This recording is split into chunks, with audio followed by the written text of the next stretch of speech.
சிசிபியில் எந்த புகார் வந்தாலும் உடனடியாக வழக்கு பதிவு பண்ண மாட்டோம்.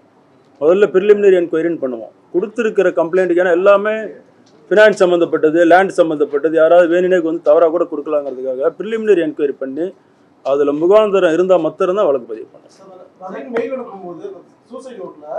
என்னுடைய சாவு வந்து உங்க சாம்ராஜ்யத்தை வந்து உழுக்க போகுது. இதுக்கு பின்னாடி புள்ளியம் அப்புறம் தீரஜ் ஷான்னு 2 பேர் இருக்காங்க. அது அவங்க அந்த திருமலான்னு சொல்லக்கூடிய அந்த இதுல இருக்கக்கூடிய சம்பந்தமா தான் விசாரிச்சிருக்கோமா சார்? அந்த 2 பேர் யார், அவங்களுக்கு என்ன ரோல் இதுல? அது இதுக்கு மேல தான் சார். சார் கம்ப்ளைண்ட் ஆக்சுவலா வந்து சிசிடிவி நம்ம கிளியரன்ஸ்ல கொடுத்து சிசிடிவிக்கு நீங்க டைரக்ட் பண்ணி ப்ராப்பர் நடவடிக்கை எடுக்கணும். பேரலல் என்கொயரிக்கு எதுக்கு சார் அந்த கம்ப்ளைண்ட் கொண்டு போய் குளத்தூர்ல கொடுக்குறாங்க? டிசிஐ எதுக்கு மீட் பண்ணணும்? அதுதானே தவறுன்னு சொல்லி சொல்றோம். அதனாலதான் டிசிஐ வந்து ஹெட் குவார்டர்ஸ்ல வச்சிருக்கோம். அதான் மிரட்டின மாதிரி இது வரைக்கும் ஆதாரம் எதுவும் இல்லை. அதாவது ஃபோன் வழியாவோ நேராவோ மிரட்டின மாதிரி யாரும் நமக்கு சொல்லவும் இல்லை. பத்திரிகையில் நீங்கள் சொல்றது தான் இல்லை. அவர் இமெயிலில் அவ்வளோ பக்கமாக எழுதியிருக்கிறார். அதில் காவல்துறை என்னை மிரட்டுச்சுன்னு ஒன்றும் எழுதலையா? இல்லை, அது இதுக்கு மேலே விசாரிச்சுட்டு பண்ணணும்.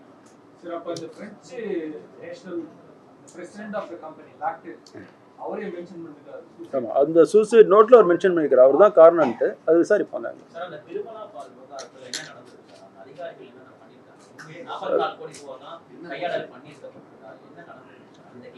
அதாவது இவங்க கொடுத்தது இவர் அந்த ட்ரெஷரி ஹெட்டுமாங்க இல்லையா, பணத்தை டீல் பண்ணக்கூடிய ஹெட்டாக இருந்திருக்கிறாரு. ஜூன் மாதம் 24ஆம் தேதி எந்த மாதம் ரிசைன் பண்ணுறாரு? ஜூன் 24 ரிசைன் பண்ணுறாரு. இவங்க அதுக்கப்புறம் அக்கௌண்ட்டை பார்க்கும்போது இவ்வளோ 40 கோடிக்கு மேலே கையாடல் நடந்ததை கண்டுபிடிச்சிருக்கிறாங்க. அதுக்கு தான் அந்த இது நடந்துட்டு. 9ஆம் தேதி காலையில் அவர் 26ஆம் தேதி பணம் இருக்கிறது 5 கோடி. ஆனால் தற்கொலை பண்ணிக்க போகிற 9ஆம் தேதி காலையில் அந்த நரேஷ் முகுந்த் சொல்லி 2 பேர் வந்து மிரட்டுறாங்க.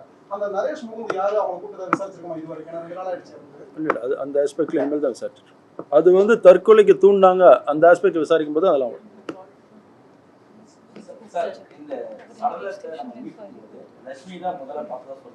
சரி,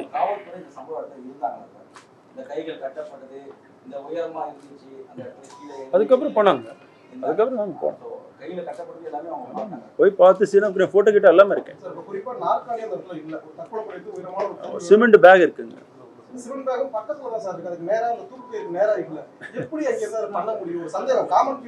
அவங்களை கொண்டு போய் சீன்ல கூட்டு போய் உங்களுக்கு எக்ஸ்பிளைன் பண்ண சார். சரியா?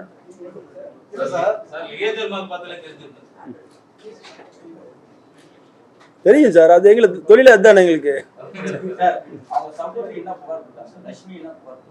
அவங்க இன்னும் அவங்க இது வரைக்கும் புகார் கொடுத்த மாதிரி தெரியல. முதல்ல காணோன்னு சொல்றாங்க, என்னுடைய சகோதரரை காணோன்றாங்க. அதை பேஸ் பண்ணி தான் அப்புறம் இது கண்டுபிடிக்கிறோம்.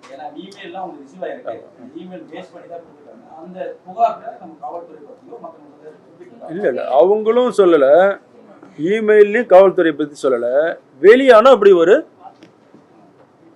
இது நியூஸ் வெளியே வந்ததுனால தான் இது நம்ம கவனத்துக்கு வந்தது.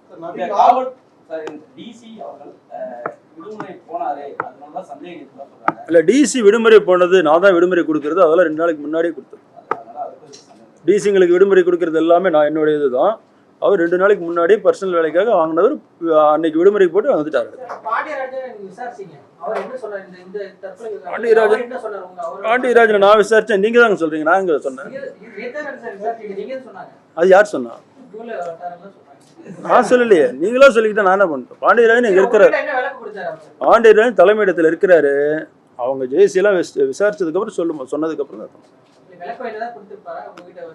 ஜேசி விசாரணை முடியல சொல்லுவாங்க.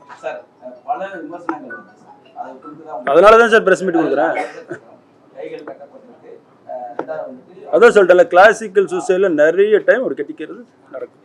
ஏன்னா அவங்களே தொங்க போனதுக்கு அப்புறம் பிடிச்சிடக்கூடாது அப்படின்னு சூசைட் பண்ண போறவங்களே இதுக்கு கட்டிக்குவாங்க. ப்ரிகாஷனாக கட்டுறது.